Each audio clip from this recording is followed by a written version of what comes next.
O assunto envolvendo a Venezuela e a Guiana acabou atropelando, digamos assim, os acontecimentos que podem esperar um pouquinho, porque essa loucura tomou de assalto a nossa vida. Assim, peraí, uma guerra no continente? Será? Né? Vamos torcer que não, é provável que não, isso vai ter que ter um desfecho, espero que não tenha guerra nenhuma aqui.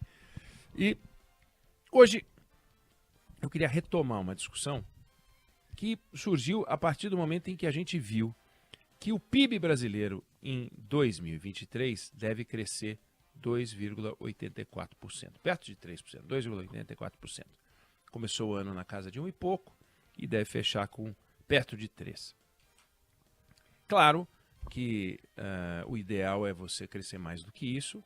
Claro que se você consegue também crescer 3%, 4% ao longo de um tempo longo, você começa a mexer no país, tem que crescer mais do que isso, é evidente. Mas se você pegar e voltar no tempo e pegar os últimos 10 anos, então você pega o Produto Interno Bruto de 2014, aplica e vê quanto que ele cresceu, depois você vê o Produto Interno Bruto, como é que ele fechou o ano e como é que ele cresceu. Então, em 2014 a gente cresceu 0,5%. Cresceu 0,5%. Então, assim, se a gente tivesse em 2014 100 coisas, a gente entraria em 2015 com 100,5 coisas. Que é muito pouco, né? Aí, 2015 e 2016, a gente teve deflações. Recessão. Né? O PIB em 2015 caiu 3,8%, então a gente empobreceu. Se a gente estava com 100,5, a gente foi para 96,8, ou seja, a gente ficou mais pobre do que o ano anterior e mais pobre também do que 2 anos antes. Aí vem 2016 e a gente cai de novo, 3,6%. Então a gente fica ainda mais pobre. E vai indo. Aí a gente cresce 1,3% em 2018, a gente cresce 0,8% em 2019, a gente cai na pandemia 4%, depois a gente cresce 4,6%, enfim.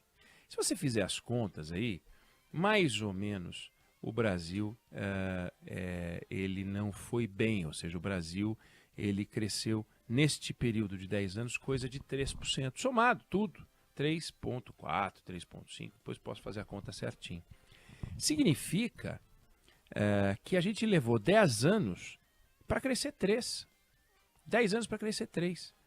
Porque a gente caiu muito em alguns anos o mundo inteiro caiu, né? Eu me refiro à pandemia, mas 2015 e 2016 a gente caprichou. E em 2014 a gente já não estava bem, porque a gente cresceu 0,5%. Né? Então, imagine que você tivesse feito uma aposta financeira. Vou aplicar num papel chamado PIB brasileiro. Aí você botou R$100 lá em 2013 para virar em 14. R$100 você teria hoje R$103, 10 anos depois. Porque é o que aconteceu. Se o papel variasse conforme a variação do PIB. Então, o PIB brasileiro, ele anda de lado. A gente está com uma boa notícia agora, porque a gente tem que olhar sempre para frente. Toda vez que a gente olha para trás, ou a gente lamenta porque cresceu muito e está crescendo menos, ou a gente lamenta porque cresceu tão pouco que mesmo o crescimento de agora não limpa a nossa barra, não melhora a nossa vida.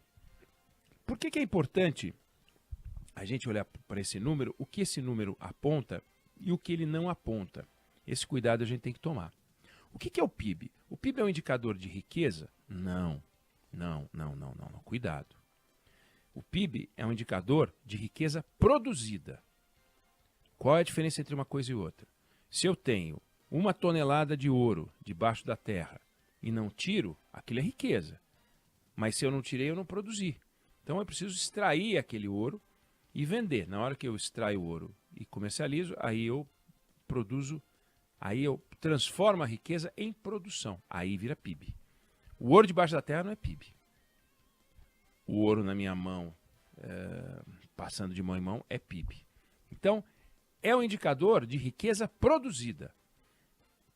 Outro cuidado que a gente tem que tomar é que como é que você calcula, né? Tem coisas que acontecem no agronegócio, depois se transformam para a indústria, depois vai para o comércio, como é que você calcula? Então, digamos que você produza R$100 de trigo, R$200 de farinha de trigo e R$300 de pão.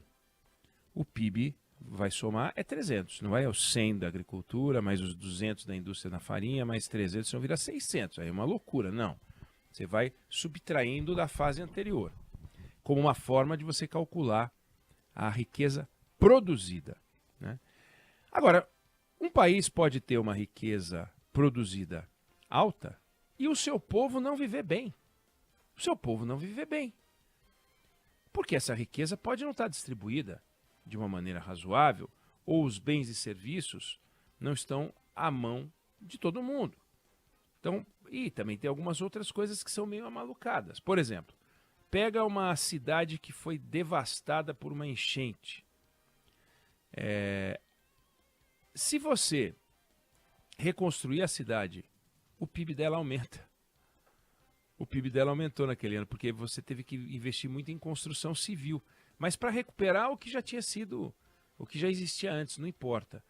Você foi lá e produziu mais 200 casas, 300 casas, fez de novo uma padaria, fez de novo um supermercado. Tudo isso é PIB. E nem por isso, isso é qualidade de vida, né? Outra coisa, o PIB mede quanto você gasta de educação, quanto você gasta com saúde, mas não mede a qualidade do ensino, nem a qualidade da prestação de serviço de saúde. Só mede quanto você gastou. Então o PIB é uma visão financeira, não é uma visão social. O PIB não vai entrar lá para saber se o gasto é de qualidade ou não é de qualidade. Uma estrada ruim que custe o dobro de uma estrada boa vai movimentar mais o PIB do que a estrada boa. Olha que loucura.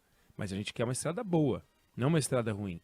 Mas para o PIB, a estrada ruim, se custou o dobro da estrada boa, o PIB é maior com a estrada ruim, entendeu? Isso é importante para a gente entender.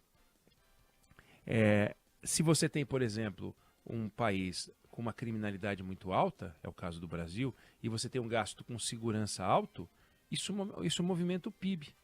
Indústria de segurança, empresas de segurança, gastos com alarme, cerca, etc. Tal, tudo por causa de segurança. Aumenta o PIB. É qualidade de vida? Não, não é qualidade de vida.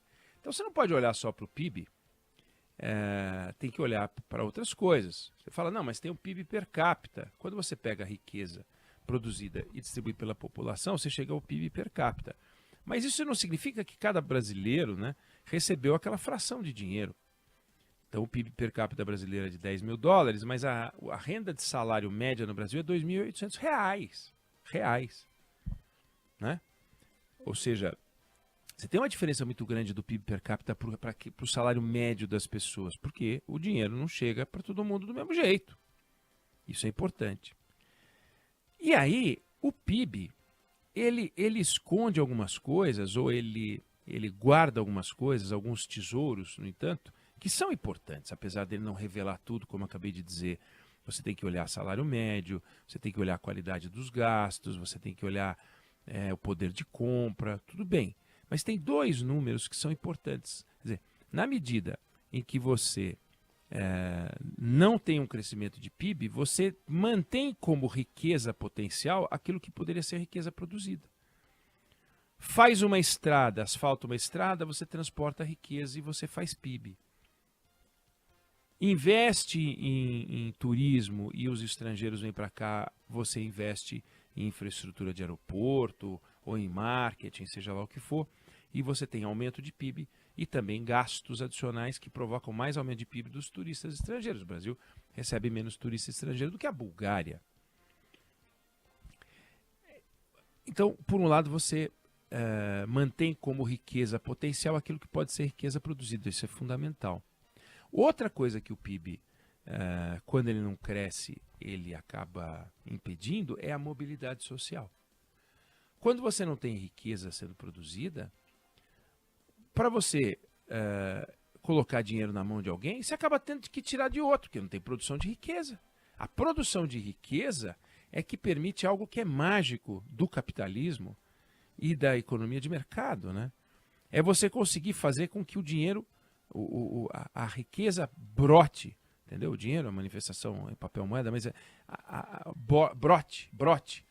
Então é aquilo, eu transformo R$ 100 de trigo em R$ 300 de pão. E você tem lucro em cada etapa, na indústria, na agricultura, no comércio. E esse lucro que você tem em cada etapa é a produção de riqueza. Você pega um pedaço de couro, transforma em bolsa, e aquele pedaço de couro ia para o lixo, eventualmente, se não se usasse mais. Mas, no entanto, aquilo vira uma bolsa que pode ser de um valor importante.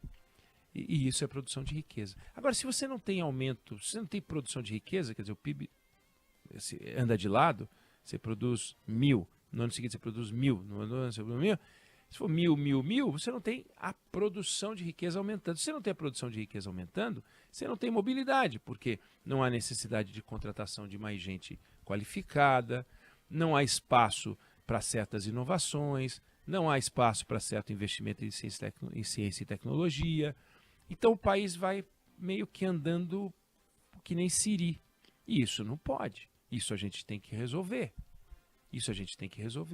É esse cuidado que a gente tem que tomar quando a gente analisa o PIB. O Brasil, que tem o 11º PIB do mundo, conforme a fonte já está entre os 10, o país que tem o 78º lugar ocupa quando a gente fala em PIB per capita. Olha que loucura, a gente sai 11º para 78º, conforme o ranking, né? E que tem um salário baixíssimo, essa é a nossa realidade. Então a gente tem que apostar na produção de riqueza.